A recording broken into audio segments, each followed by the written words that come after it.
Call the regular meeting of the Board of Commissioners, July 16th board meeting to order. Just ask you to silence your telephones and pagers, and agendas are in the back of the room. We'll have a moment of silent reflection and pledge of allegiance led by Commissioner LaCroix.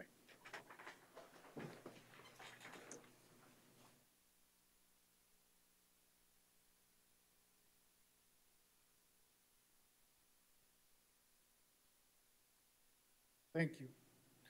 I pledge allegiance to the flag of the United States of America and to the republic for which it stands, one nation, under God, indivisible, with liberty and justice for all. Thank you, Commissioner. Should make note, Commission Chair Deb Hadcock is absent today. She's just returning from a national county meeting. Review and approve the agenda. So moved. Got a motion by Commissioner DeSanto. Second. And a second by Ross Connect. All in favor indicate by saying aye. Aye. Aye. Opposed? Motion carried. Ms. Joan Martin. Good morning, Commissioners. Joan Martin, Pennington County Board of Commissioners Office Administrative Assistant. The Board of Commissioners uses a consent agenda to act on non-controversial and routine items. The consent agenda is acted upon by one motion and vote of the Board. Items may be removed from the consent agenda and placed on the regular agenda at the request of a board member or a citizen. The consent agenda contains the following items: approval of the minutes from the regular meeting on July 2nd, 2019. Approval of the minutes from the fiscal year 2020 budget hearings held in June of 2019. Number 7, approval of the third quarter 2019 SLA state and local agreement with the state of South Dakota. Number 8, approval of the Adopt a Highway application for a portion of 160th Avenue by the Modern Woodmen of America.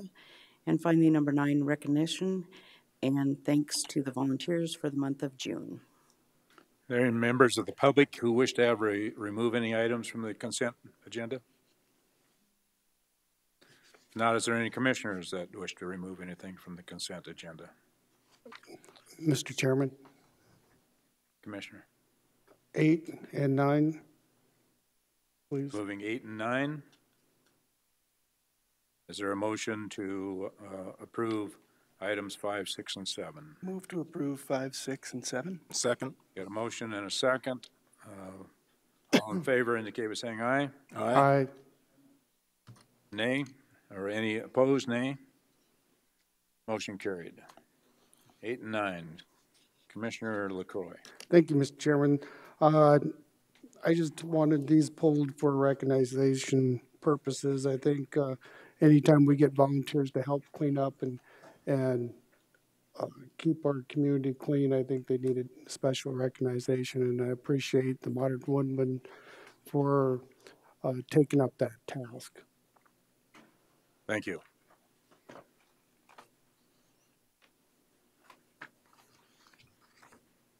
I also want to take the opportunity on the volunteers. I appreciate all the volunteers that are part of the program. I know the Sheriff's Office has a lot of volunteers every month. On Sunday, I attended the fundraiser for the volunteer fire department at Silver City. And I don't know if people really recognize how valuable something like that is, to have volunteers that run a fire department, plus all the others that participate in government activities. Saves governments lots of money, which saves taxpayers lots of money. Obviously, equipment for fire departments is expensive, but if you had to pay the personnel that are a part of that at the same time, it becomes extremely expensive, so appreciate them. Is there a motion to approve 8 and 9? So move. Got a motion, is there a second? Second. And a second. Further discussion? All those in favor indicate by saying aye. Aye. No? Motion carried. That concludes the consent calendar and additional 2 items that were removed. Regular agenda items. Items from the sheriff. Sheriff Clone.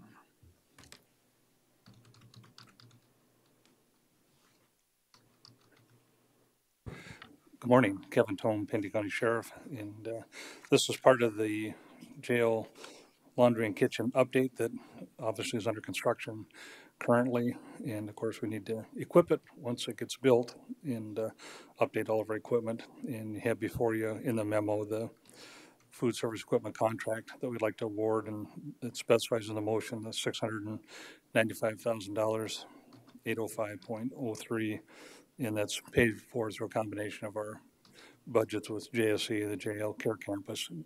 Just to remind you, it's a centralized food and laundry service. It feeds not just the jail, but the satellite facilities. So that's why it comes out of a variety of budgets. And we're going to rebid the laundry equipment, break that out separately in a future bid here. Just looking for approval on the motion and answer any questions you may have. So. Any questions of Sheriff Tome? Mr. Chair. Yes. Kevin, why is there only one bid? It's hard to tell if it's a good bid if you don't have something to compare it to. Yeah, I guess I don't know the answer to that. Hang on a second. Brian, any insight as to? Brian Mueller, Chief Deputy, dealt with most of the bidders and awarding it, and he may have some additional insight. So. Good morning, Brian Mueller. We did, part of it was a pretty complicated bid process. We had several entities that looked at it. We had just bid out 2 other pieces of specialized equipment that we did get 3 bids for the month prior. All of those companies did receive this packet and look at it, but I think part of it was the timeline. We also asked them to keep the items on the bid open for our pricing available for a year after completion in case we wanted to add additional units on there, and I think that was a little bit of an issue for some people. We used Stewart Design for our consulting, kitchen and laundry consulting. They gave us a bid range from $600,000 to $900,000 on this package. So we did spend some time visiting with the architect, buildings and grounds, and our consultant on whether or not we needed to rebid or whether they felt it was a competitive bid. They looked through everything and thought that the bid was very competitive. It was a reputable company, so we request that we move forward with it. Thank you. I just curious why there's people a little more hungry than that, but evidently the economy's doing pretty good. Right. Thank you. Other questions? Commissioner Sandel. Well, Brian answered my question, but that was my question as well, is lack of bids. And was this pretty much expected at that, somewhere in that cost? He said 600 to 900,000, and that's. Chairman, if I may, Yes. Yeah, correct, 600, 900,000. And again, Stewart Design's a company that we were introduced to through our architect that's working on the jail laundry kitchen, and they do institutional food and laundry services all over the Midwest. And having them on board as a consultant and to review it was kind of reassuring to us that, one, again, like Brian said, it's a reputable company and the pricing was competitive. So does this include everything we're going to need for the kitchen? I mean, is this it, or are we expecting No, this more? should be it for the kitchen. Okay. Thank you, Sheriff. Yep. Mr. Chair. Further questions? Commissioner LaCroy. Sheriff Tom, the only question I have is I think we need to kind of realize, as you said, the funding from this is coming from multiple parts that you feed. How many people does the jail kitchen, do you guys know offhand, serve in a day? Yeah, I can give you an annual number. We serve about 750,000 meals a year. Okay. So it's very high volume. Okay. I guess that's the only thing I wanted to stress is that it's, the cost seems high, but really for the amount of meals that you're making, it's probably right in that range. Thank you. If there are no further questions, is there a motion? I move to approve. Got a motion 805-805-03. and the second from Commissioner LaCroy. Yep. And the motion is to award the food service equipment contract to IS Restaurant Design Equipment and supply for a total of $695,805.03, and to acknowledge the rebid process for the laundry equipment. All those in favor indicate by saying aye. Aye. Aye. Opposed? Motion carried. Thank you. Thank you. Mike Cool, Buildings and Grounds.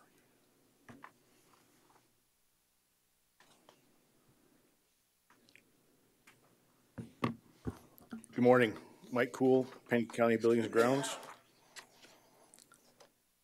Buildings and Grounds continues to work on procuring FF&E, furniture, fixtures, and equipment for the residential treatment space that will be completed this fall in the Care Campus facility. We have coordinated the purchase of lounge furniture through a GSA contract, which is allowed under state law 518A-22.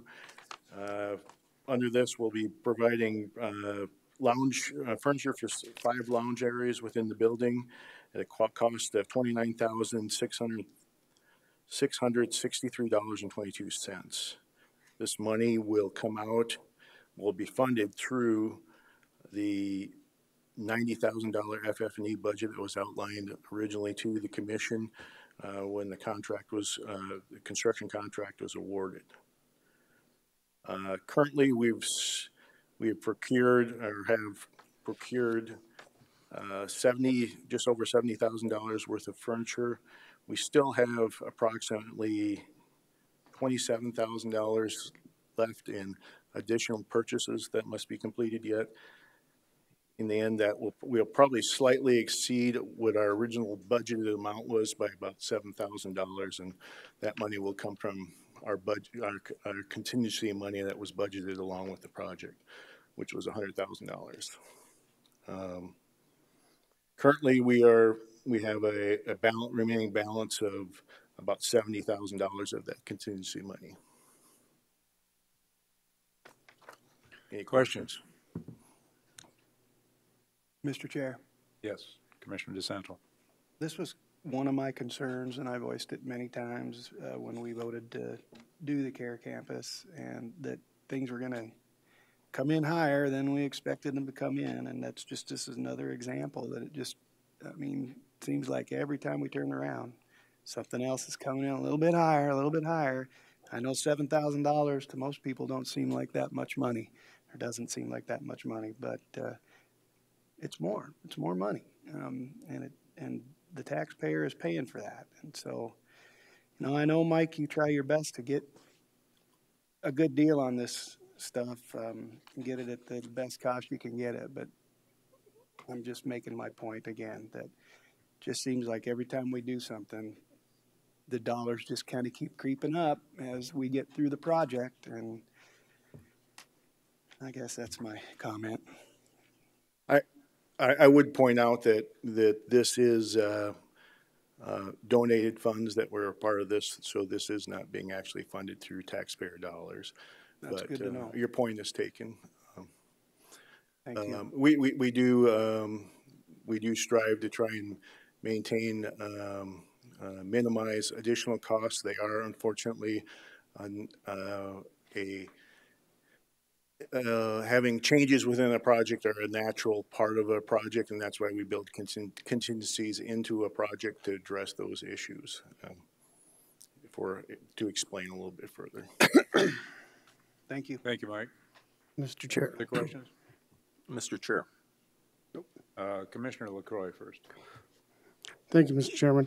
My only comment is after going through, sitting with the building committee, going through the purchases and the requirements for furniture, I would have never thought you guys were so thorough.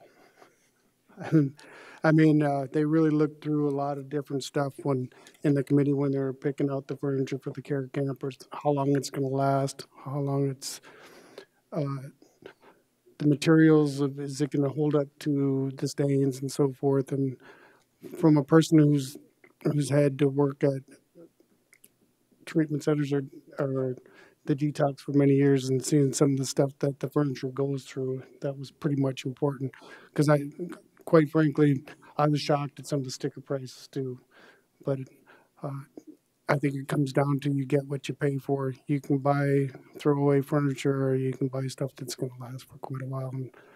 And so I just wanted to make that comment. Commissioner Roskin, Mike, what do we got left to purchase then, so that we have all the FF&E complete for the care campus? We are looking at the purchase of appliances for the spaces yet, window coverings, some miscellaneous fixtures, which would include room signage, things of that nature. And then we have also priced in there some setup assistance that we may utilize. I'm concerned that we may, if we just try it, to rely on buildings and grounds to set up all of that stuff during these, when we pick up everything that hadn't been thought of ahead of time. So there's always additional things, and we do all the installation of TVs and brackets and everything on walls, anything like that. So my concern is that those are very heavy, hard times for buildings and grounds when we do that, and I'm concerned that we might need a little additional assistance with that. So that after that acquisition, we should be pretty much complete then? Yes. Okay, thank you. further questions? Is there a motion? Move for approval. Got a motion from Commissioner LaCroix. Is there a second? I'll second. Second from Ross Connect. The motion is to authorize the purchase of furniture for 5 lounge areas under GSA contract from Innovative Office Solutions in the amount of $29,663.22. All in favor indicate by saying aye. Aye. Aye. Opposed? Nay. Motion carried with one nay. Thank you. Thank you. Items from the auditor. And it is 9:15, and this is the time for the hearing on the budget supplement, SP 19-015, General Fund Jail Budget from Assigned Bus Reserve. Good morning, Commissioners. Cindy Moeller, Pennington County Auditor. And yes, now is the time that we've scheduled for the budget hearing to supplement the general fund jail budget in the amount of $550,000 or $500,000 from the assigned bus reserve. We would ask approval of that supplement. Any questions? Is there a motion? Move to approve. Got a motion and a second to approve the budget supplement for the from the assigned bus reserve. All in favor, signify by saying aye. Aye. Opposed? Motion carried. Thank you, Commissioners. Thank you. Highway Department, Joe Miller. Morning, Commission. Joe Miller, Pennington County Highway. Item number A there, agreement for maintenance of the Hawthorne ditch facilities. This is an agreement between the Pennington County Highway Department and a contractor to clean the inverted siphons and trash racks along the Hawthorne ditch facility. Those facilities aid in the drainage of the Rapid Valley, allowing water to flow under Twilight Drive, Racetrack Draw, and County Heights Basin. The drainages, the siphons go down underneath and allow that water to flow. There's also box culverts at Reservoir, Sprucewood, Plateau, and Haven Street. This contract is in the amount of $4,000 paid twice a year. And this contract is late getting to you, just for the simple fact there's a new contractor for the Hawthorne ditch facilities. So it took a little bit to get communication there and get that all set up. These racks generally need to be cleaned at a minimum of once a week, depending on water flows. Could be more often than that, but at a minimum of once a week. With that, I'll ask Stan for any questions. Mr. Chair. Commissioner DeSanto. In the past, Joe, have we sent out people to inspect whether or not the work's getting done properly with these contracts, or? That I can't count on it. that I can't answer to. I will say that I had never seen these before, so Mark and I went and toured some of them. And with I don't know if it was somewhat of a delay with the contractor, but the trash racks were dirty when we were out there looking at them. So maybe I'll let Mark speak to if we've sent people out to do that.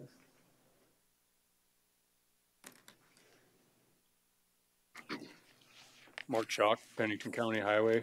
I'm not sure I fully understood the question, Mr. Well, Sando. we've done this contract in the past, correct? Yes, correct. And I'm just wondering if we ever do any, like going out and inspecting whether or not they're doing the job. I'm just asking because I lived in that neighborhood for quite a long time and drove past the one on Reservoir Road all the time. And it seemed like it was blocked up, especially when we having rain like this right now, all the time. And I never noticed that it ever got clean for that matter.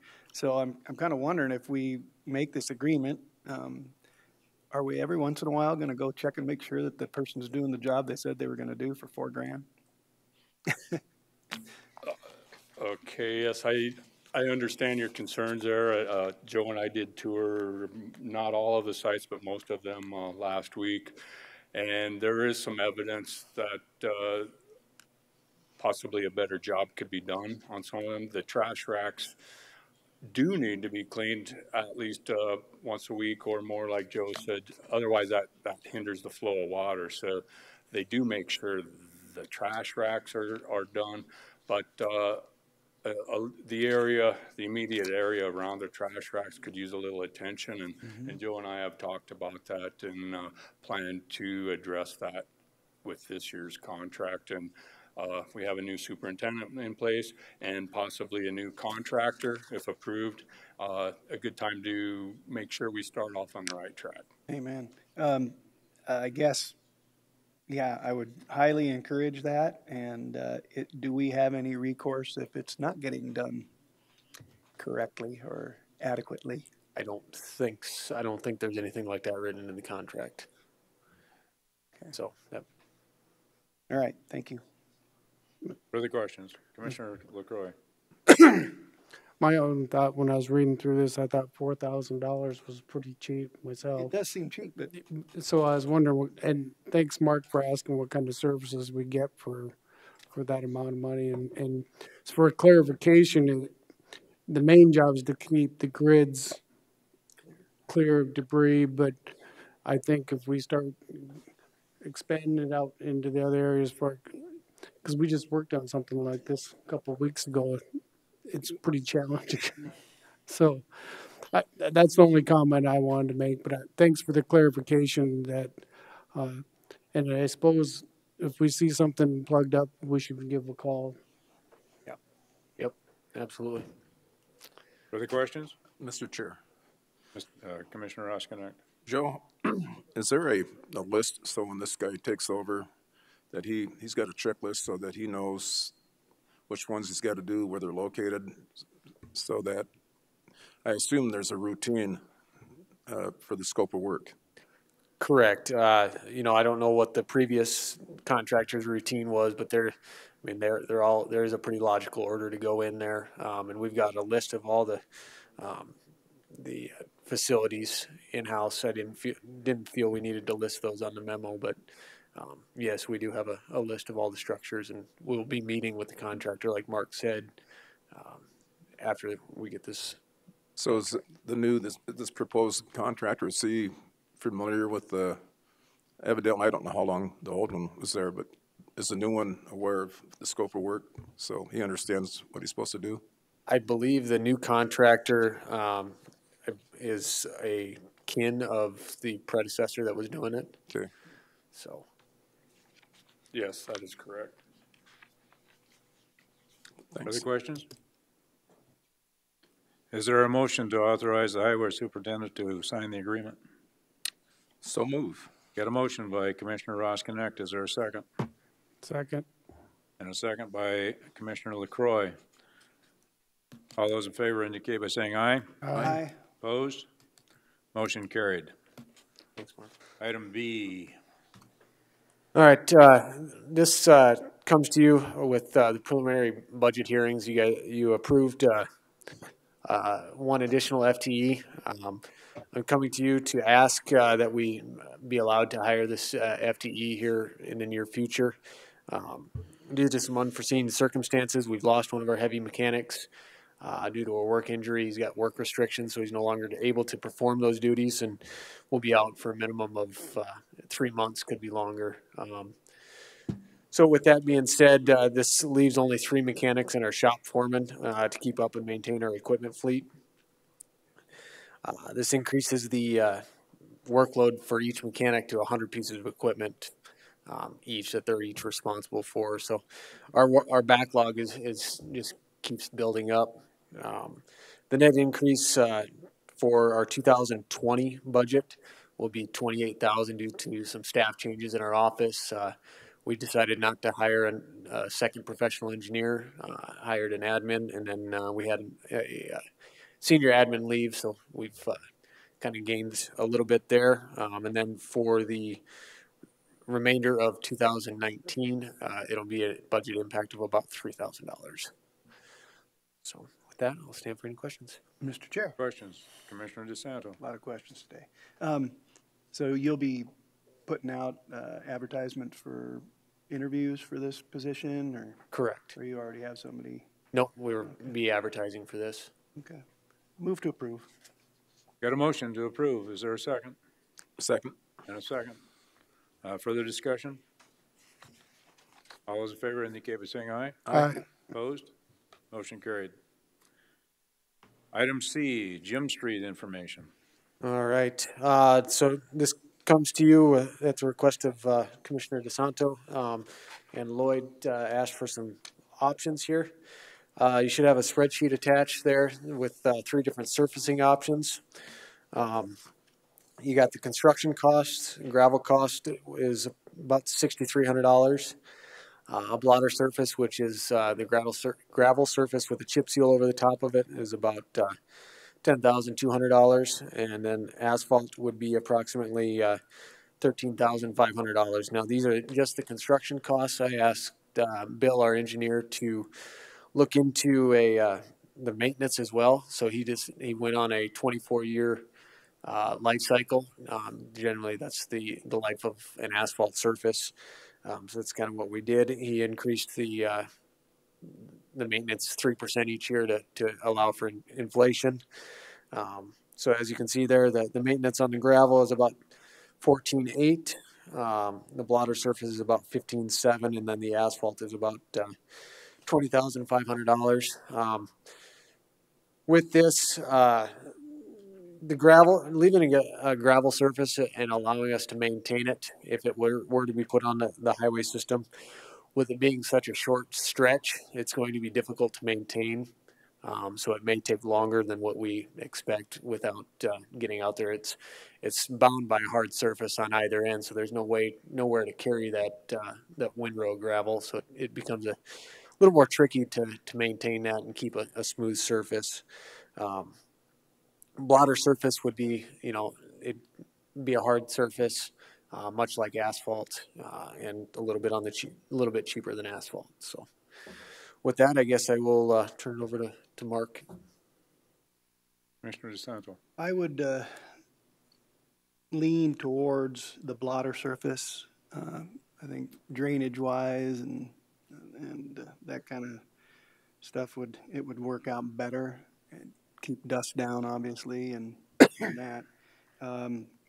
However, I'm also gonna ask Joe,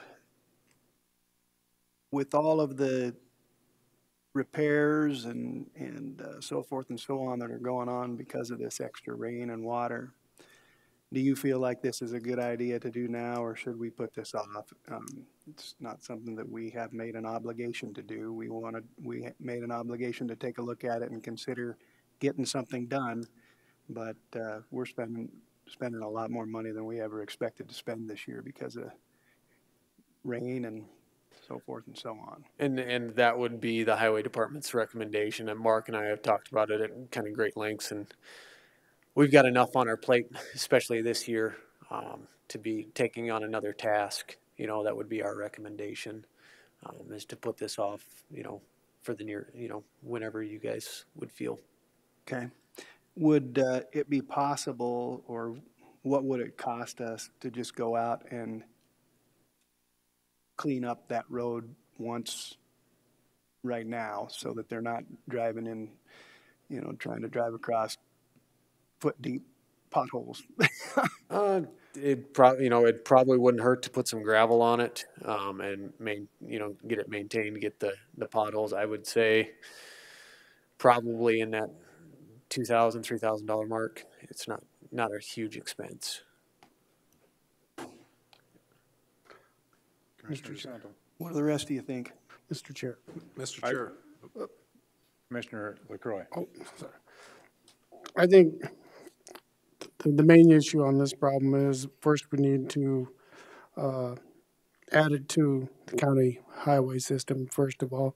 I think some of the solutions you guys have come up with are great, because I think we've had conversations with the city and we get the developer in there, and so it's just kind of lost in space, and the residents feel like they really have no ownership between one or the other, or who to go to. So I think with the development that's going on out there, I think first we adopt it, then we still go back and try to work with the city on what their plans on and so forth. But I do agree with the water system at a later date, and I think you guys come up with some good solutions as far as getting some gravel out there and helping the residents out at that point in time. But I think by adopting it also gives them reassurance that we're going to be looking at snow removal when needed and that type of stuff. So I think the repair of the road and the work on that could come at a later date. But I'm totally agreement adding some gravel and keeping at this point in time. correct. Joe, my opinion, just the road work that I do, is I would definitely go with blotter or asphalt. You're going to have a lot less maintenance in the future.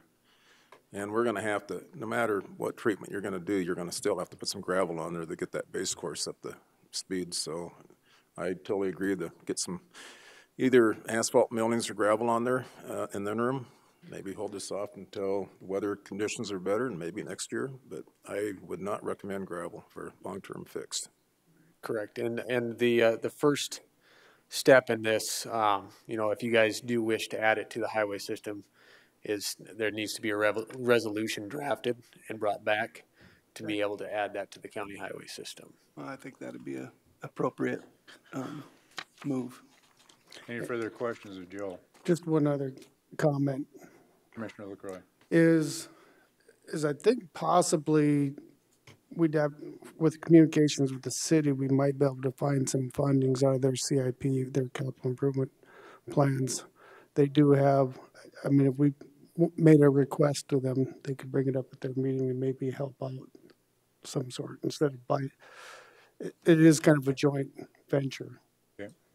I'm going to ask, Francis Descano is here, and I know Francis has family that owns property along that. Francis, anything that you want to add to this, or I'd ask that you come up to the microphone. As a former mayor, Francis has dealt with these kind of issues himself many times. So. Francis Toscana, Rapid City resident. I certainly appreciate everything that your staff has done and the way the commission has taken this on. Whatever you do, people that I'm related to will be plumb tickled what you've done, especially if you can do something this year, that's great. We understand that the county and the city have received, a tremendous amount of moisture and that you've got a lot of other problems that are bigger problems. But the fact that you're willing to consider putting this on the county road system is just great. And we certainly appreciate what you've done. Very good. Thank you, Francis. Any questions of Francis? No, thank you. Thank you, Mayor. Gonna make the motion. So I would make a motion to move forward with putting some gravel down and bringing that road up to speed,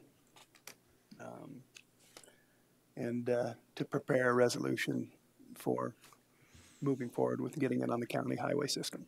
Okay. Got a motion. Is there a second? Second. And a second. Further discussion? All those in favor indicate by saying aye. Aye. Opposed? Motion carried. Thank you. Thank you, Francis. Okay, are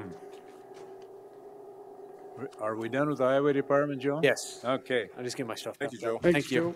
call on John Morrell, HR.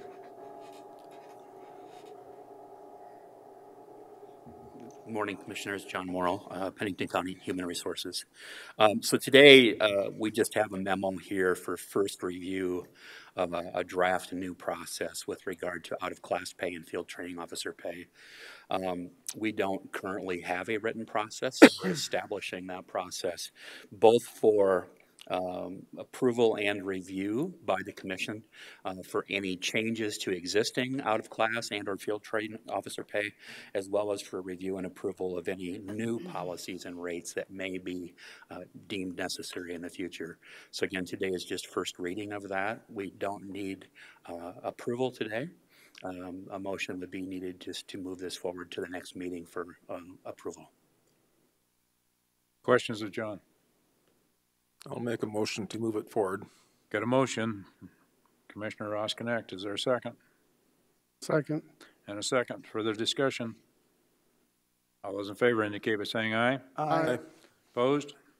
Motion carried. Thank you, Thank you. Commissioners. Thank you, John.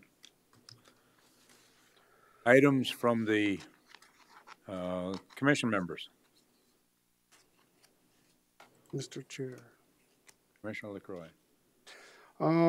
Item 15 under comments regarding scoping for the environmental assessment of the proposed Rapid City Indian Health Service Health Center in Rapid City. As you remember, we continued this on from our last meeting to give you, the commission gave me the opportunity to draft up a letter of support of the services of IHS. After some careful thought and consideration over the weekend, and you see I sent you out a letter.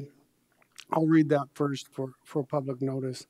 My recommendation is no action on this item. First, I would like to thank the commission for giving me the opportunity to draft a letter of comment on the environmental assessment for proposed Indian Health Service Health Center. This opportunity speaks volumes of the great respect we have for each other on this commission. After taking some time and reviewing the request for comment, I felt that the best course of action is no action. And I wanted to explain that I feel that the comments that should come forward should come from the tribal leaders, the IHS board, and the community, not from a government agency such as Pennington County. I think, I fully support working with IHS and in any capacity that will support the well-being of our Native American population in Pennington County and the surrounding areas. I just want to stress the respect that I felt from this commission for giving me that opportunity. I think you guys had some questions on this, but you let me run with it and think it through. And I have to say, with great thought from respect from the Rapid City Journal after reading their article, when this first came up, I was thinking from my generational point of view of IHS. I just remembered IHS as a kid, and as a hospital, I didn't remember the boarding school and the sanitarium and the different prospects that come from a wide variety of people. And I went through some of the trauma training that Native Americans have had, and after careful thought, I thought it's best that we said no comment. I think that most of the comments should come from the community and so forth. But I do believe, as Pennington County and as the commissioners and the health center that we have, the care campus, that we're continually trying to work with tribal governments and IHS any way we can possibly do that. And I believe our willingness and our openness is best as when requested. Thank you, Commissioner LaCroix. Appreciate the time you took on looking that over.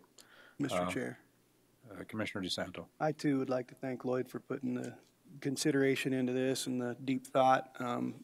I feel exactly the same way that he feels, that it's that we should leave it up to the tribe, the community, and so forth, and the citizens. So thanks, Lloyd. I appreciate your putting thought into it and coming up with this solution. I appreciate the fact that IHS did give us an opportunity to make comment. Is there a motion? I'd make a motion of no action. I have a motion from Commissioner LaCroix, seconded by DeSanto. Further comments? Mr. Chair, I just want to thank Lloyd as well. It's a tough subject, and I appreciate the thought that you put into it. All those in favor of the motion indicate by saying aye. Aye. Opposed? Motion carried. Thank you. Item B, 2019 County Achievement Award, possible nominations. Mr. Chair, Commissioner LaCroix. I think the CARE campus is the biggest one. I think we all could agree to that as one of them. We finally got some numbers coming in. I'd also consider not only excuse me, got messed up here, for the County Achievement Award, but I think also by next year, put it on your radars that we should be turning it into NACO, the National Association of County Officers. I mean, they recognize some of those services too. I know we thought about that last year, but we didn't have enough numbers to be able to come up with a plan to do that. But I think this is a great start to prepare this for the County Achievement Awards. Thank you. Appreciate that. And I agree with you completely. Is there further discussion or a motion? I'd move for to nominate the CARE campus for the 2019 Achievement Award. Second. Got a motion and a second. Further discussion? All those in favor indicate by saying aye. Aye. Aye. Opposed? Motion carried. Committee reports. Commissioner LaCroix. Thank you, Mr. Chairman. My first report would be the Planning Commission, which was, I think we got a report of some new leadership on the commission, or Planning Commission. That was one of the meetings I went to, and it was very good. They went through the comprehensive plan, and I can't stress how appreciative I am for the planning commissioners that we have on. They were very thorough. Some of the questions and details that they went through was just amazing. They really took their time and went through it. The public comment period went well. I think one of the things that they decided on was to adopt the speaker request form for their meetings. That's not something that they normally did, but it was felt that it's just a structure. The speaker request forms are a structure, and it's still up to the chairman to follow through in the meeting to be able to use it. So that was one of the discussions that they had, along with the new bylaws. They're going to come up with some new bylaws, and from our agenda, PJ will go through that a little more details than I would. But I was really impressed how they did the comprehensive plan. I mean, they took some time and made a few changes that day. I think about 3 or 4 more changes that you'll see. One of the other meetings I had was some reallocations of the community block grant. I'm on that committee. I've been on there for about 4 years. So we had some reallocations, and what that money's for is for affordable housing projects in our community, and some other stuff. And one of the things that we talked about a budget is the city, I believe it's $100,000 they put into a fund to be able to help request too, but that was last year, so I won't go into that because that was allocated. But that committee has been taking a stance on trying to get the biggest bang for their buck. So often we get a lot of these requests, and we had at a budget times for $10,000 for this, $5,000. they've kind of taken the stance that we want to get, instead of divvying out little pieces a little bit here and there, we want to do the biggest things. And I think they did this with reallocation. This reallocation money came back to us because some projects didn't get done like they were supposed to. And so with the reallocations we did, I believe it was 129,000, and we're just a recommended body to the city council, so I didn't see how they voted on it last night. But we recommended 129,852 to go to Abbott House, and that was to expand the bridges programs for the Rapid City to 2 new therapeutic homes, to be constructed to support 20 youths in transition. Each home would have 6 youth living in it and a family setting of 4 young adults, an apartment attached to the homes. And another one we did was Feeding South Dakota. Those funds were to purchase a backup generator for $58,700. I grabbed the wrong paper, folks. One other one we did was JB Holdings, and this was to rehabilitate a triplex and bring projects up to code per PUD, including upgrading infrastructures and removal of substandard modular homes to replace with new HUD certified modular homes. And I grabbed the wrong paper, but that was about 100,000 too. And where that place is, and if you guys remember where Dee Dee's Bar is, old Jim's place, it's the mobile home back, the area back behind there. So that is to help put new infrastructure in back there and also give residents the opportunity to purchase different modular mobile homes in that area or so forth. So there's some work in that, which is really good.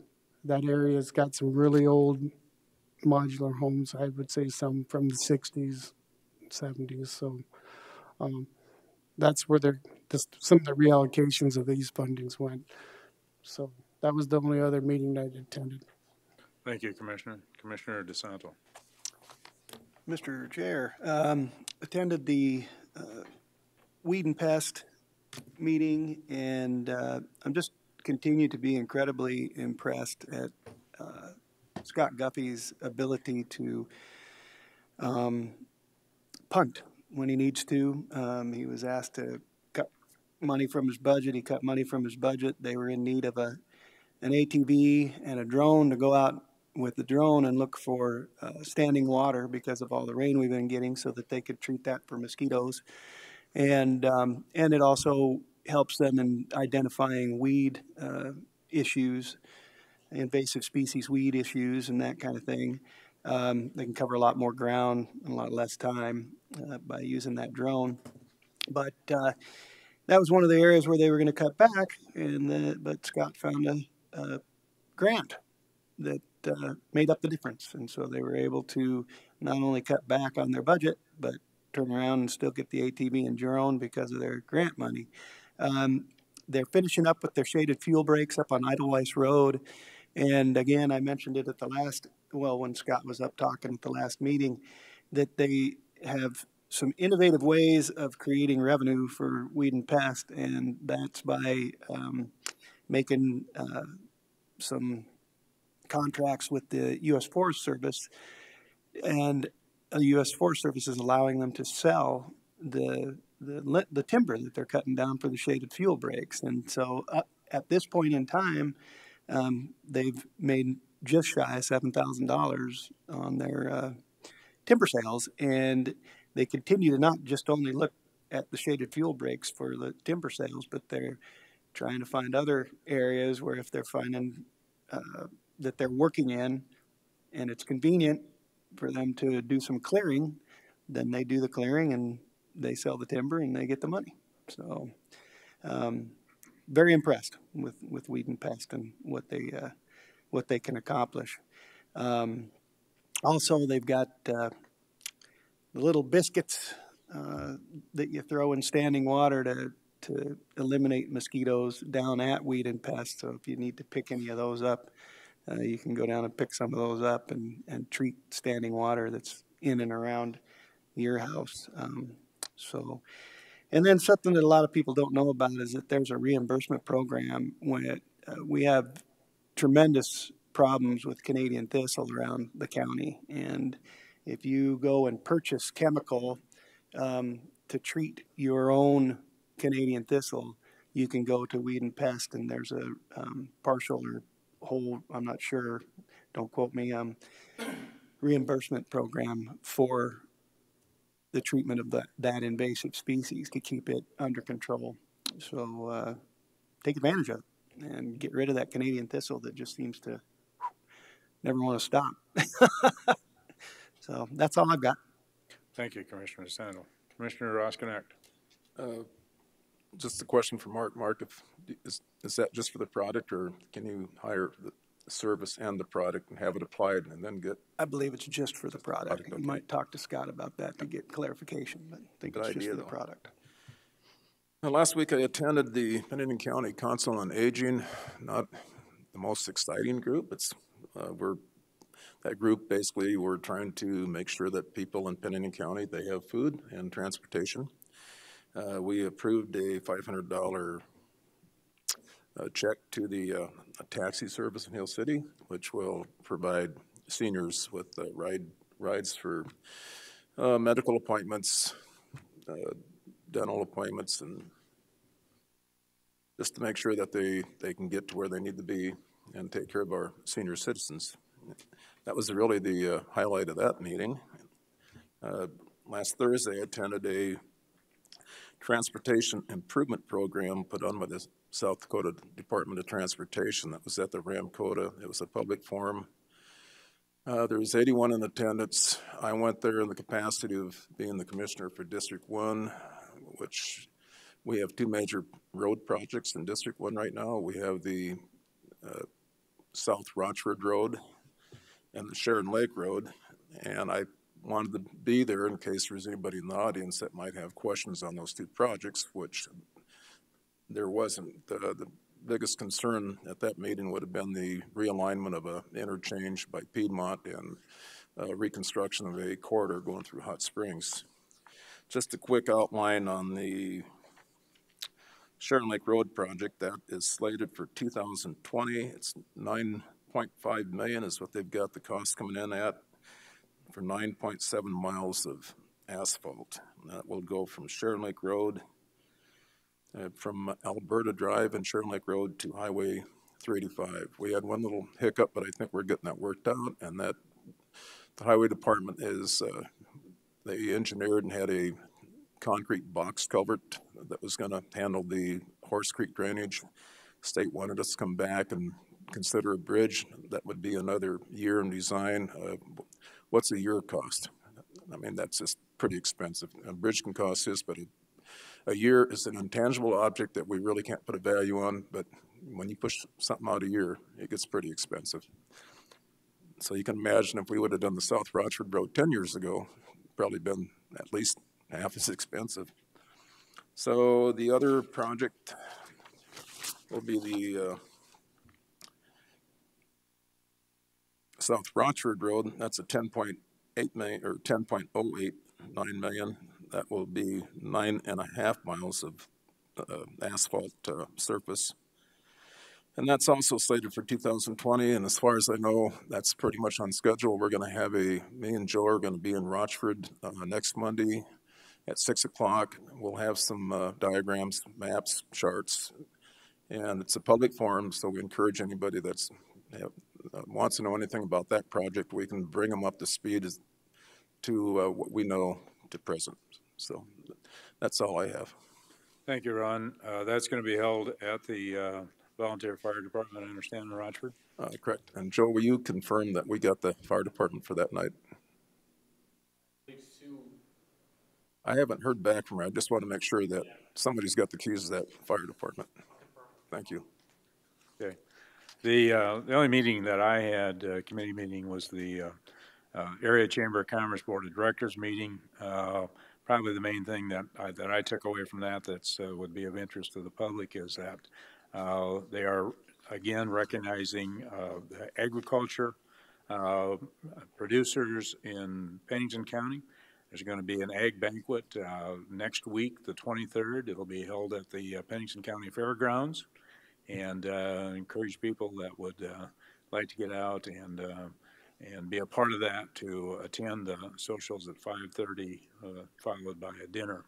And I understand that I don't know how public the information is, but I understand there's going to be a special surprise there also. So, anyway, it's a great event. I attended it last year. It was held out at Dan Warren's place last year. Great event, good turnout, good food. And that's all I have. Mr. Chairman, Commissioner. I forgot. We both did. We attended the the Central States Fair Board meeting. So me and Mr. Drews attended that. They got a new member on from the city council, which was John Roberts.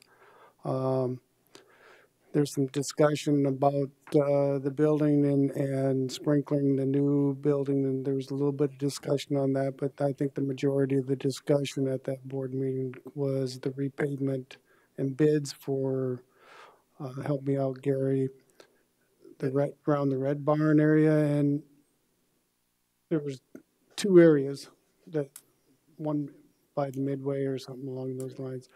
So they were currently through the board decided to try and do them through emails. We were waiting for one more bid, the third one to come in, and it hadn't come in yet. So there's still emails going around trying to figure out the bids and so forth, but they want to get that done before the fair. So. Thank you. Did I miss anything else? No, I don't think so. I So it's good to have two people, then you hear things different than I do. If I looked at my other sheets, I would have picked up. Didn't go deep enough. The only other thing that I think of value that needs to be reported is that the initial draft of the hard rock mining ordinance is now on our website. Encourage people to get out there and take a look at it, read it, provide us with comments in regard to that. I think there's about a 6-month comment period relative to that.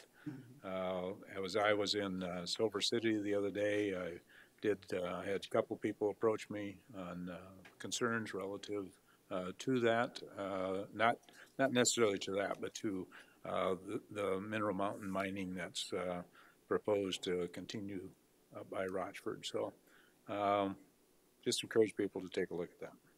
Anything else? Mr. Chair, thank you.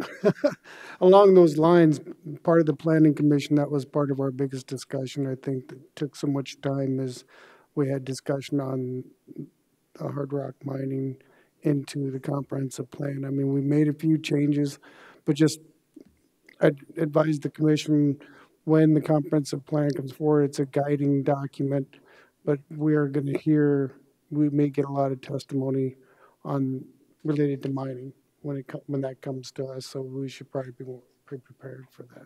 No doubt. Okay. Mr. Chair. Commissioner. When I was at that DOT meeting, I did get a chance to talk to Mike Carlson, who's our South Dakota DOT liaison here in Rapid City. Mike informed me that they're putting together a pretty delicate plan regarding the Crow Ready Mix quarry. They're looking at an acceleration and de-acceleration lane for that quarry, a widened approach. And so they've got some enough material that I think you can get a conceptual view with what they're putting in place for safety mechanisms. I'm not saying you're still going to have to rely on the judgment of a driver, no matter what you have. The bottom line is that driver's going to have to use some common sense. But we do have some material in place, and I will try to see if I can't get that from Mike and be able to show it to the commission the next meeting. Thank you. Next item is approval of vouchers. Got about $2.5 million in vouchers. Move for approval. I've got a motion to approve the vouchers in the amount of $2,495,274.62. Second. And a second. Further discussion? All those in favor indicate by saying aye. Aye. Aye. Opposed? Motion carried.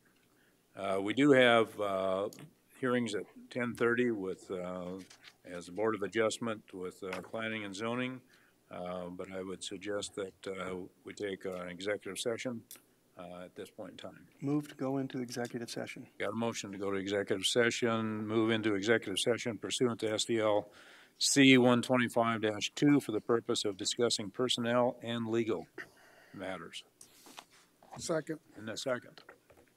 All those in favor indicate by saying aye. Aye. Opposed? Motion carried. Move to come out of executive session. Got a motion Second. and a second. All those in favor indicate by saying aye. Aye. Nay? Opposed? Nay? Motion carried. Move to Okay. go into Board of Adjustment. I've got a motion to go into the Board of Adjustment. Second. And a second. All those in favor indicate by saying aye. Aye. Opposed? Motion carried. Just a couple things before PJ starts here. The commission now does utilize speaker request forms, and I do have a couple here already. If you'd like to speak on an item, please complete a speaker request form located on the bookshelves in the back of the chambers and return it to Deputy Auditor Kara Tinas. She's located right up here on the left side of the dais. Also, just for those that have items coming before the planning and zoning, with planning and zoning items, we are required to give, if we're giving approval to them, that you need 4 votes. Normally we'd have 5 members up here. We're absent 1 today. And so we do have 4 in attendance. If there's anyone that feels that they may not have all of the votes necessary, you certainly can ask for that to be postponed. So with that, PJ. Are we in Board of Adjustment? We are. Good, okay. All right, PJ Conover, Director, Planning Department. First item is variance 1904 for Keystone Adventures Incorporated, Andrew Bussey, to reduce the front yard setback from 5 feet to 0 feet for an on-premise sign in a highway service district. On June 4th, the applicant requested a continuance so that they can work with South Dakota Department of Transportation on some issues. Since that time, we have not heard from the applicant, have not been able to get a hold of him. So staff is recommending a continuation of variance 1904 to the August 6, 2019 Board of Commissioners meeting. That would be my motion. I have a motion from Commissioner DeSanto. Is there a second? Second. And a second from Commissioner Ross Connect. All those in favor indicate by saying aye. Aye. Opposed? Motion carried. Thank you. Item B is variance 1907 for James and Cynthia Perry to reduce the side yard setback from 25 feet to 15 feet in order to build a structure in a limited agriculture district. About 20 minutes ago, the applicant came up to our counter and requested a continuation to the August 6, 2019 Board of Commissioners meeting due to the reasons that were stated before because of the number of sitting commissioners. That would be my motion. Got a motion. Is there a second? Second. And a second. All those in favor indicate by saying aye. Aye. Opposed? Motion carried. Thank you. Good morning, Cassie Bolstead, Assistant Planning Director. Item C is the last variance on your guys' agenda. This is variance 1908 to reduce the side yard setback from 8 feet to 0 feet to bring an existing shed into compliance in a suburban residential district. As of right now, the applicant has not requested that this be continued. So the applicant is Richard Heinzman. This property exists as a 0.15 acre lot in Murphy Ranch Estates out in the Rapid Valley, Zone Suburban Residential District. Access is off of Wesson Road. Currently contains a single family residence with an attached garage and an approximately 7-foot by 16-foot shed that is attached to the garage, which was constructed without an approved building permit. This variance was routed through the interdepartmental review process. Nothing of significant concern came back.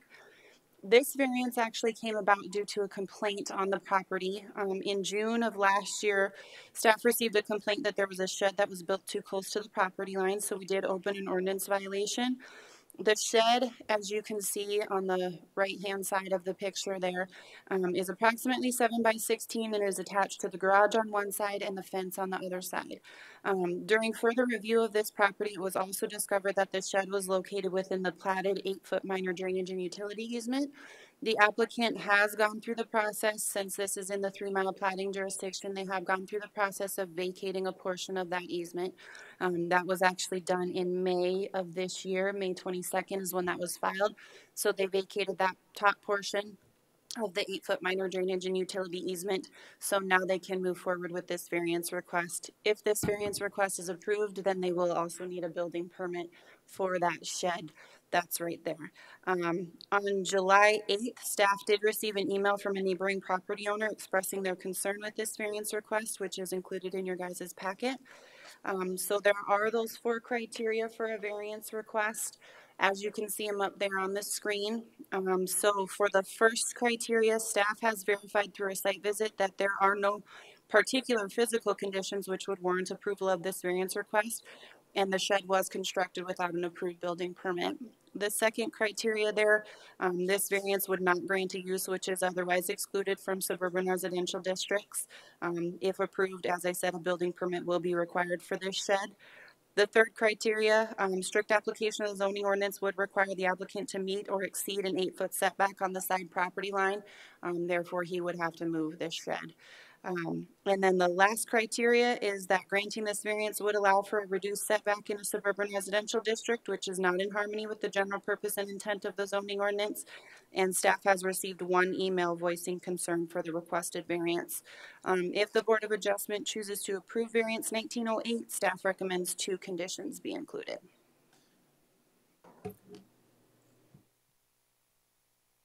Questions, Cassie?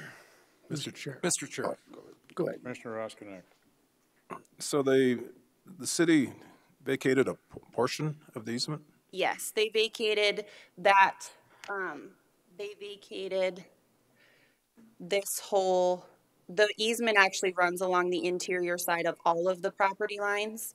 They vacated just that top portion of it.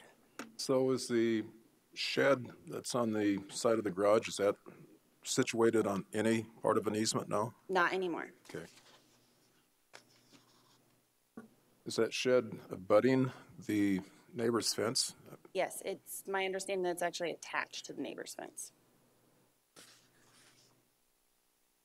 Personally, I can't approve that unless I went out there and looked at it on a personal basis. I can't do it here at the dais today. Mr. Chair, Commissioner DeSanto. it appears to me that there were quite a few things done with this shed that without speaking to the neighbor or getting permission from the neighbor to attach to their fence, to multiple kind of disrespect for the neighbor. So I'm leaning Ron's direction as well. At this point in time, I might go out and take a look at it, but it doesn't look like it's something that will work. Cassie, is the applicant here today? No. Okay. But I don't believe he would be opposed to a continuation. I mean, the shed's already there, so I don't think he'd be opposed. Okay, Mr. Chairman. Commissioner. Cassie, from looking at what I'm seeing, obviously the shed, number one, is right up to the property line. Mm-hmm. Okay, so it's obvious from looking at it, the concrete pads over the property line also. So, I mean, it's like, I understand the applicant went through the appropriate channels with the city, but it seems like, and even the overhang from the roof is over the property line. Even if we approve the 0 tolerance or setback, you still got overhang on somebody else's property, not along with the issue with the fence. You know, I'm not opposed to having this item continue to give the applicant time to address this commission on why he did what he did, but I very much in support of what I've heard so far today. I'm not in favor of approving it at this point. Is there anyone from the public that wishes to address this issue? Seeing none, what's the commission's desire? Can we continue to the next meeting until we can do a personal inspection? Or anybody that wants to do one, I'll do one. Is that a motion? That's a motion. A Second? motion and a second. Further discussion? All those in favor indicate by saying aye. Do we want Aye. to select a particular meeting, Gary? I thought you said till You the did, next you said meeting. next. But I don't know what that date would be. The 6th. Okay, of so August. that would be my motion. Okay. All those in favor indicate by saying aye. Aye. Opposed? Motion carried. Thank you. Thank you, Cassie. PJ, Sir, need a motion to come out of Board of Adjustment. Move to come out of Board of Adjustment? got a motion. Is there a second? Second. And a second. All those in favor indicate by saying aye. Aye. Opposed? Motion carried. Thank you. Consent agenda. The Board of Commissioners uses a consent agenda to act on non-controversial and routine planning and zoning items quickly. The consent agenda is acted upon by one motion and vote of the board. Items may be removed from the consent agenda and placed on the regular agenda at the request of a board member or a citizen. The consent agenda for planning and zoning contains the following items. Item D, second reading of rezone 1907 and comprehensive plan amendment 1907 for Lauren Lippert, and approval has been recommended. Item E, major plan unit development amendment review 1801 for Deerfield Cabins LLC, Dion as the agent, approval has been recommended. Item F, minor plat MPL 1919 for David Grover, and approval has been recommended. Item G, minor plat MPL 1920 for Ryan and Dawn LaRosse, Fisk Land Surveying as the agent, and approval has been recommended. This time, are there any members of the public that wish to remove any items from the planning consent agenda? Not, are there any commissioners who wish to remove any items from the planning consent agenda? Is there a motion to approve the consent agenda? Move for approval. We got a motion by Commissioner LaCroy. Is there a second? Second. And a second by Ross Connect. Further discussion? All those in favor indicate by saying aye. Aye. Opposed? Motion carried. Thank you.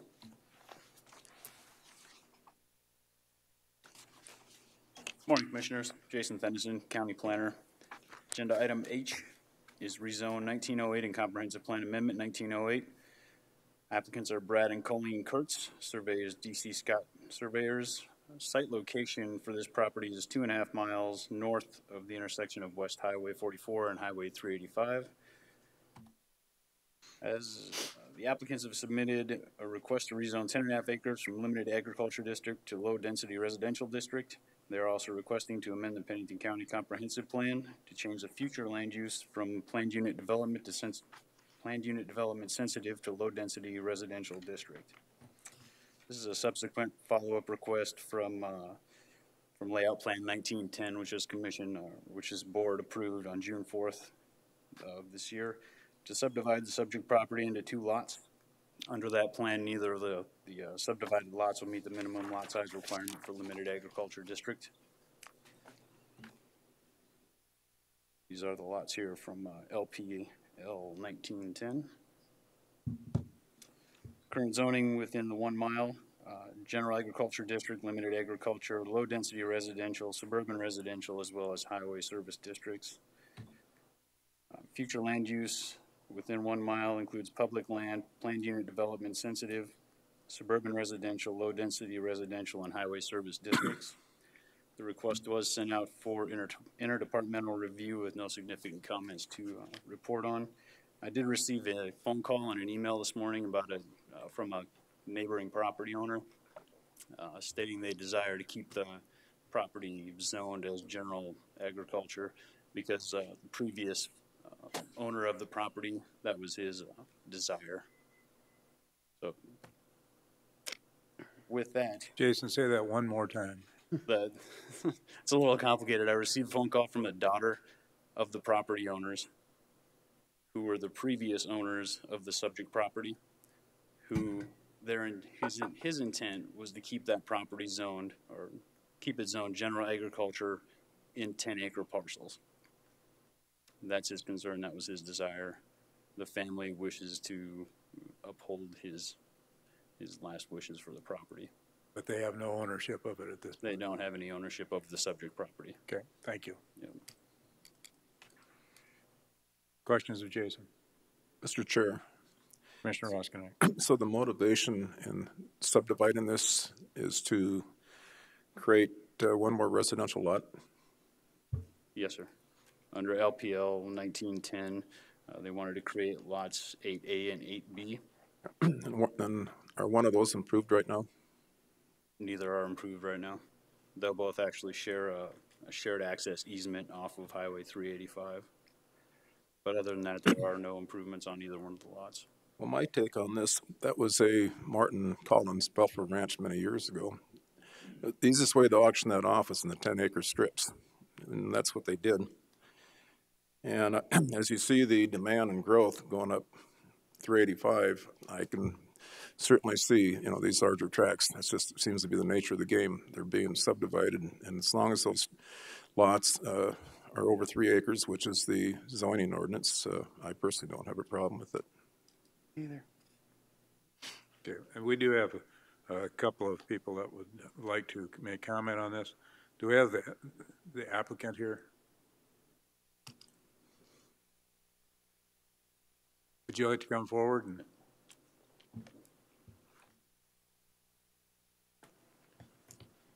Yes, I'm Brad Kurtz, owner of the property.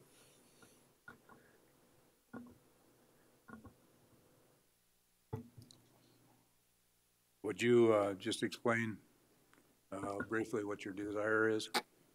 Our desire is just to create 2 residential lots, and so we can facilitate selling off this piece of property. We have 2 people interested in those lots. Okay, and you've owned that property for how long? We've owned it since 2005. Okay, very good. Any questions of Mr. Kurtz? No. Thank you, Mr. Kurtz. One question. Yep, go ahead. There will be legal access off of Highway 385 for each one of the lots? There's an existing approach there off of Highway 385. And then you'll see up in the tip of Lot 8A, there's the easement for the Lot 8B. So they'll both come off that existing approach. Any floodplain issue in that area? No, sir. Okay. Thank you. Any other questions of Mr. Kurtz? No. Thank you, Mr. Kurtz. Thank you, sir. I do have Tracy Bradsky that would like to address this issue. Yes, please. I actually came to the meeting because I did not get a notification, and I own one of the neighboring lots. So I basically came for information just to kind of see what was going on. I also just wanted to express that when we did subdivide this property, because I'm Martin Collins' granddaughter, when we subdivided the property, it was the intent of the family, because they're all neighbors on the other side of the highway, to maintain that integrity with the larger lots. So I just wanted to express that. I'm not opposed to development, but that is, was the wishes and the desire of the family members who still own, the lots on the other side of the highway. The other concern I have is that precedent for, the smaller lots that we start to set. There's a lot of natural springs up there, and so the increased number of septics could, there's some concern about the potential for contamination of those natural springs up there. So that's all I wanted to say in regards to it. Okay. Not particularly have an issue with this particular subdivision. It's just what precedent that sets down the road for further subdivision. Commissioner, have any other questions? Mr. Chair. Yes. Just to reassure you a little bit, on the septic situation, when they do apply for a building permit, they're gonna have to get their septics approved. And part of that is studying whether or not they're gonna affect any type of spring or water runoff and anything like that. So that will be addressed and looked at carefully. All right. Mr. Chair. Yes. Tracy, right? Mm-hmm. Did Martin put the Collins family, did they put anything in writing that they wanted to keep these in larger? Well, there was covenants that are attached to the. So is that in writing somewhere? I believe so. I don't have a copy of those covenants. That would help me make a decision if there was some written documentation with their wishes. But do you guys have any of that documentation? I could probably find that. David, my ex-husband, actually drew up all that, so I'm sure he's got it somewhere. He doesn't throw anything away. If it exists, it's probably around. But I had actually bought one of the lots originally and then sold it off and then bought my mom's lot across the highway, which is the only reason I'm even up there still. I just know that at the time that was all platted, that was the wishes of the family. And I believe there were covenants attached, at least at the time. Whether those have been updated, I think, you know.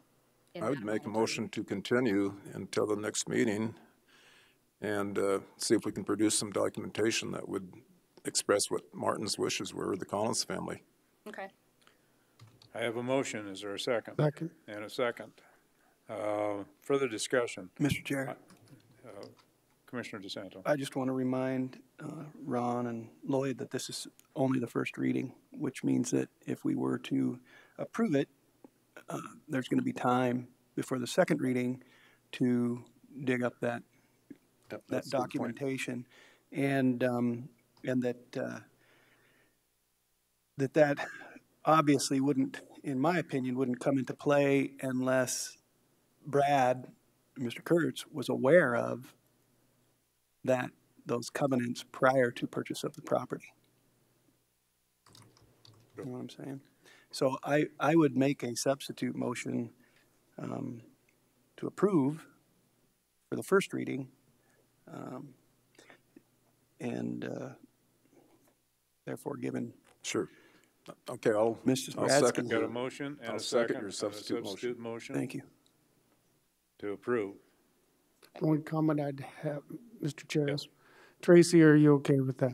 Yeah, I'm okay. And that'll give you time to look up what you need to, and you realize it's first hearing, and the next meeting is either a yea or nay, or a continuance. Okay. It might not hurt to pull the last deed of record and see if there's anything documented on the deed itself, just to, in the plat, just to cover all the bases. Okay. Thank you. Commission's approval, I would like to, we have a second person that would like to testify on this. With the commission's approval, I would like to ask Bill Miller to come up and make his comments. Full well knowing we have a motion on the table. Mr. Miller. When we got our letter, I look at this low residence or low density residential, and I'm thinking they're going to subdivide the place, because in your world you understand what that is. In my world, I'm seeing, you know, instead of one house up there on 10 acres, I'm seeing 2 lots with 2 houses. And I guess my concern is, it's a selfish concern. I live across the road, and I look out on that meadow, and sometimes I see elk out there. And what I would like to preclude, if there's any way to stop the camel from getting his nose into the tent with this, because I can see this, like you say, with the demand for land up in that country, I can see this taking off, and pretty soon you got a bunch of houses in that meadow where previously there was just a pristine, beautiful place. So that's all I have. I realize my testimony doesn't carry any weight, but I did want to express it, and I did want to find out, in my mind, some kind of a idea that this would be a one-time deal, and it wouldn't be one of these deals that's going to explode into a bunch of houses. Sure. So, Mr. Miller, you not only own property there, but you live there, I take it? Yes. Okay. Other questions, Mr. Miller? Mr. Chair, just a comment. I think from what Ron said, the maximum number of homes that could be placed on that 10-acre lot would be 3, correct, Ron?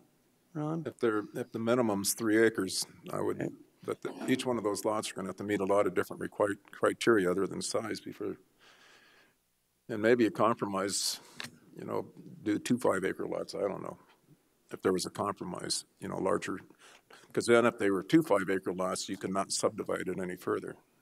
I'm just always looking for a compromise for the property owners. Yeah.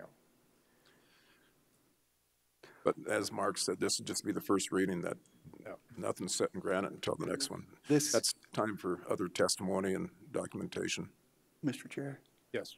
And this, Ron's comment just now, Mr. Kurtz is listening, so he may choose to make that compromise and assure that only 2 houses are being built on that division.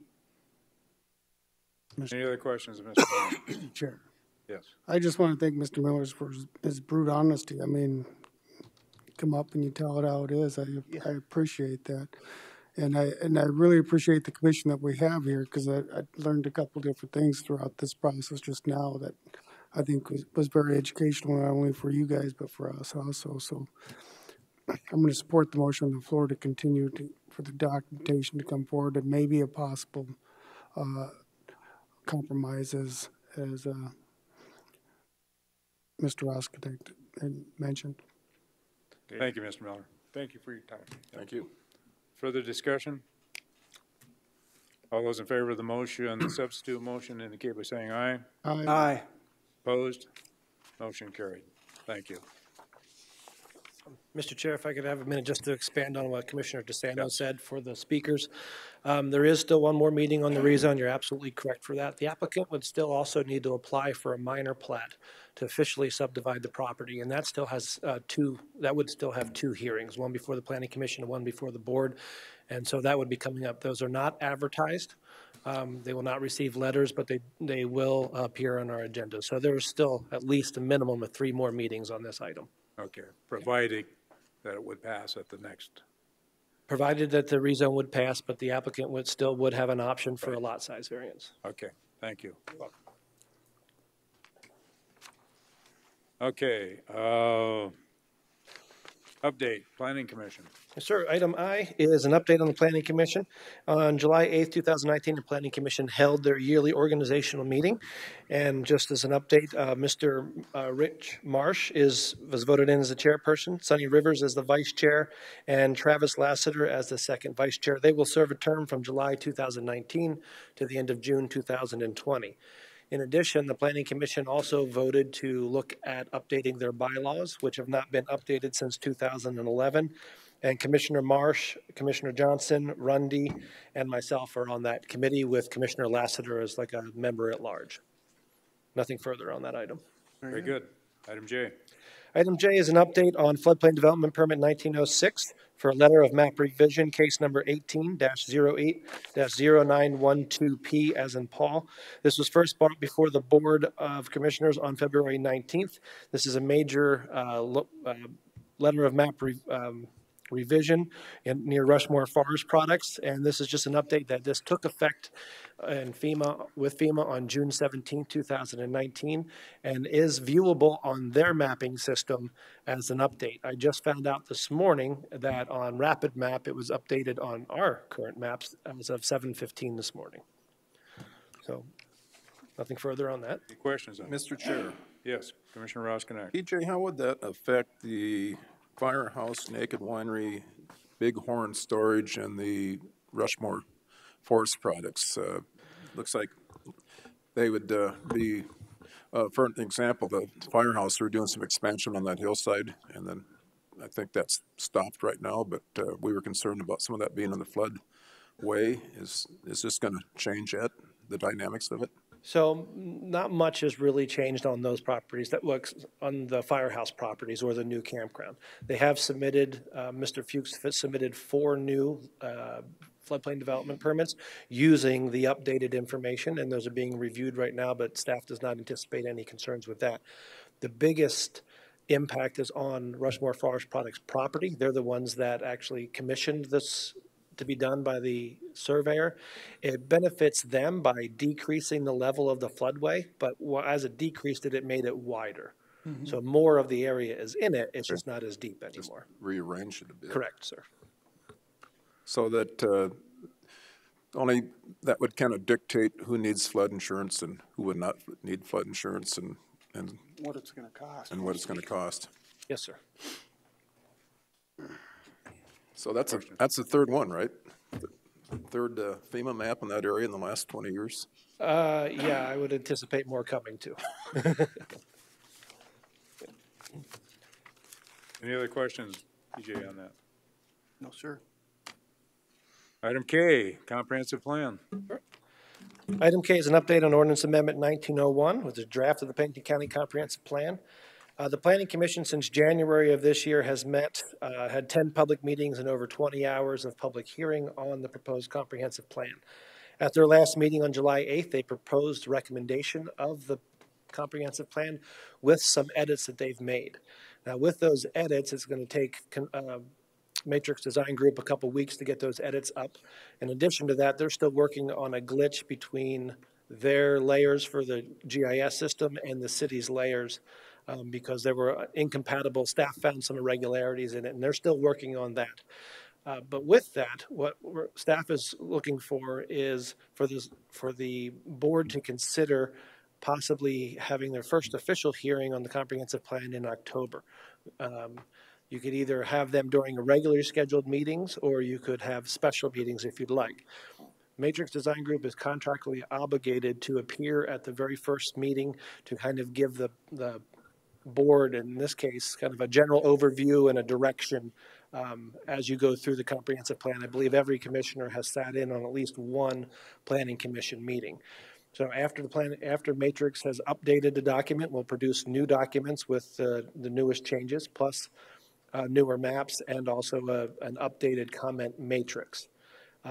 During that first meeting when Matrix is here, it's not anticipated that there's actually any motions. It's more of a presentation and a Q&A back and forth. Take about an hour and a half to 2 hours is what Matrix anticipates. So we're not looking for the board to make any motions today. We'll bring this up later as we get closer, unless you're looking for something in September. October's fine. Any comments from the commission? Mr. Chairman. Nope. We have, LaCroix. I think, thanks for that update, that's going to be an hour and a half to 2 hours for the first presentation. I think we're probably going to have to look at some type of meeting for that, unless we want to extended full day commission meetings. But I just from the last planning commission, I think that went fairly well. I don't know how many more people would get to come forward, but you never know. And Commissioner, I am aware of a number of individuals. By that I mean less than a dozen that are just waiting for it to get to the board level. Okay.